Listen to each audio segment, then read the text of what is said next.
Quem nunca se deparou com um inseto inesperado em sua casa e ficou com medo de espantá-lo ou matá-lo pensando que ele poderia vir em sua direção? Apesar de no momento não ter muito tempo para pensar e raciocinar, além da tensão em avistar tal animal, a tendência é que o inseto se sinta ameaçado e fuja em uma direção contrária à ameaça. É sobre isso que vamos falar. Como é a fuga das baratas em situações de perigo. As baratas são um ótimo modelo para o estudo do comportamento de fuga, principalmente por esse comportamento ser provocado por um estímulo simples e facilmente controlado, um sopro de ar. Mas antes precisamos descrever as suas estruturas anatômicas e neurais que permitem essa ação. Em geral, a espécie de barata estudada é a Periplaneta americana.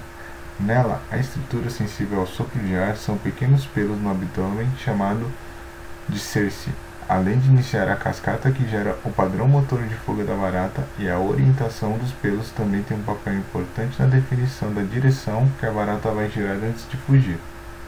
Outra característica importante é que o estímulo do sopro de ar é transportado por 14 interneurônios gigantes, chamados de GI, sendo 7 dorsais e 7 ventrais. Experimentalmente, os GI são importantes pois facilitam a manipulação eletrofisiológica. Eles também têm importância no comportamento de fuga, pois seu grande diâmetro permite alta velocidade de condução. Além disso, os GIs apresentam certa especificidade para a direção do vento. Existem diversos comportamentos que são desencadeados por atividades de um ou um grupo de GI. Segundo o grupo do pesquisador Roy Ritzman, os trabalhos anteriores sobre interneurônios chegaram na conclusão de que a atividade do interneurônio determina automaticamente o padrão motor desencadeado. Além disso, o interneurônio controla um e apenas um padrão motor. Embora esse modelo seja simples, ele é ineficiente, pois o controle poderia ser multifuncional, ou seja, o padrão motor desencadeado pelo GI poderia depender das condições do animal naquele momento. O grupo de Ritzman hipotetizou então que isso pode ser realizado de duas maneiras. Primeira, via variação de frequência dos potenciais de ação, e segundo, pelas condições fisiológicas serem diferentes em determinadas situações. O comportamento de fuga da barata quando suas pernas estão em contato com o chão é de corrida, já quando eles não estão em contato, o comportamento é de voar. Juntando essa observação com a hipótese de que interneurônios podem fazer controle multifuncional, o grupo de Ritzman realizou diversos experimentos para testar essa hipótese. Já se conhecia a relação dos GI com o padrão motor de corrida. Logo, para buscar evidências de sua hipótese, o grupo de Ritzman precisava verificar a relação dos GI com o padrão motor de voo.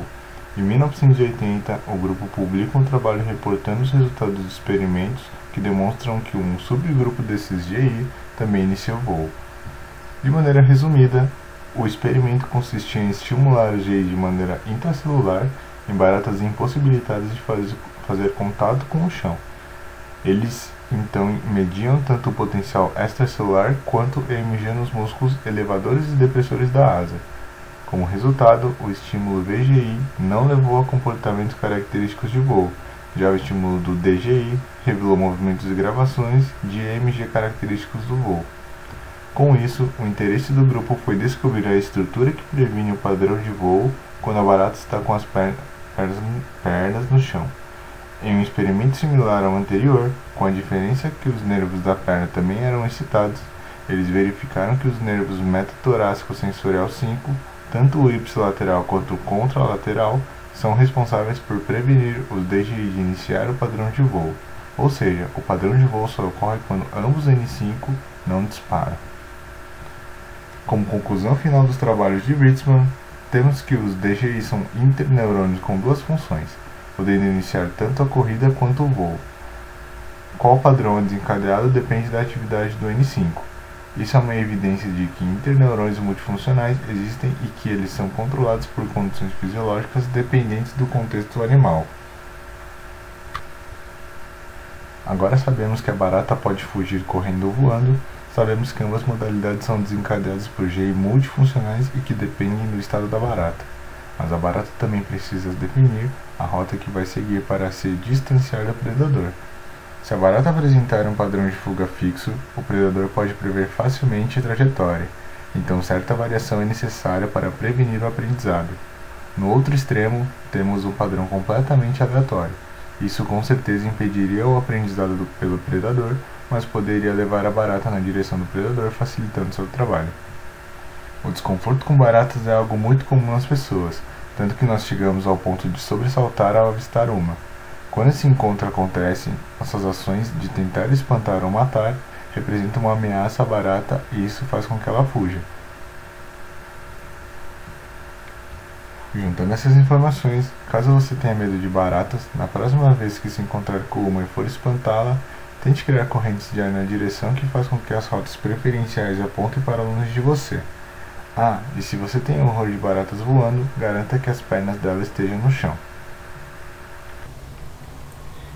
Aqui estão as referências. Obrigado.